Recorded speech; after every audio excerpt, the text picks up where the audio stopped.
Bismillahirrahmanirrahim. Assalamualaikum warahmatullahi wabarakatuh.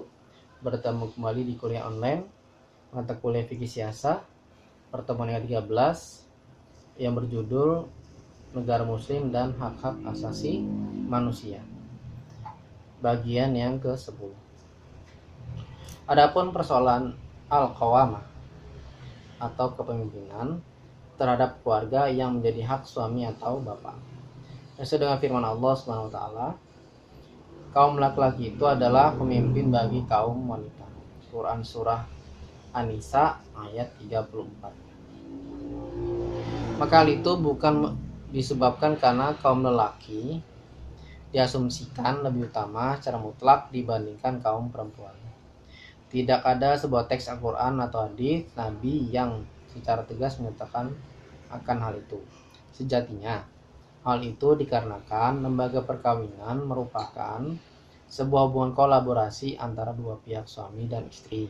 Dan karena itu harus ditentukan adanya seorang kepala keluarga. Dan kaum lelaki diasumsikan lebih banyak atau lebih pantas menjalani tanggung jawab tersebut karena dia mempunyai pikiran yang lebih panjang dan secara umum lebih mampu mengontrol dirinya. Seperti yang telah kita singgung di depan. Juga dikarenakan pihak suami lazimnya yang membiayai dan menjaga kelangsungan rumah tangga secara finansial. Dan apabila bangunan rumah tangga tersebut buyar, maka akibatnya akan menimpa langsung terhadap pihak laki tersebut. Dan dialah yang akan kehilangan segala-galanya. Ini dilihat dari satu sisi. Di sisi lain, pengertian kepemimpinan terhadap keluarga yang dimaksudkan dalam konsep Islam bukan berarti hal itu memberikan hak kepada kaum lelaki untuk bersikap despotis atau diktator dalam memutuskan segala sesuatu, hingga tidak memberikan ruang gerak sedikit pun bagi istrinya untuk mengutarakan dan menjalankan aspirasinya. Karena yang demikian itu bukanlah perilaku orang beriman. Bukankah orang-orang beriman merupakan kelompok orang yang saling bermusyawarah satu sama lain? Allah berfirman mendeskripsikan cara mereka. Dan urusan mereka diselesaikan dengan cara permusyawaratan di antara mereka. Quran surah Asy-Syura ayat 38. Ada sebuah peribahasa Arab yang menyatakan, tidak akan kecewa orang yang beristikharah, juga tidak akan menyesal orang yang bermusyawarah.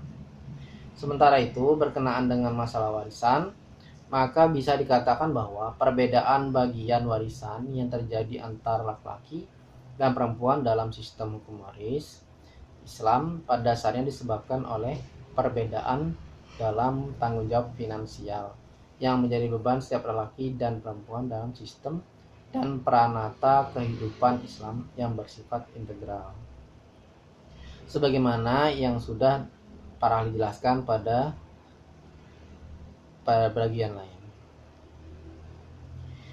Para ahli juga berpandangan bahwa seyogyanya kita bisa menerima piagam PBB tentang hak asasi manusia, khususnya hak-hak kaum perempuan secara global. Sementara di sisi lain kita harus tetap bersikap kritis terhadap beberapa detail penjabarannya, karena setiap umat dan bangsa tentunya mempunyai karakteristik tersendiri yang tidak bisa dipukul rata begitu saja. Tentu tidak layak bagi sebuah umat yang besar yang beranggotakan lebih dari 1,3 miliar manusia untuk dipaksakan meninggalkan agama dan syariatnya hanya karena persatuan bangsa-bangsa.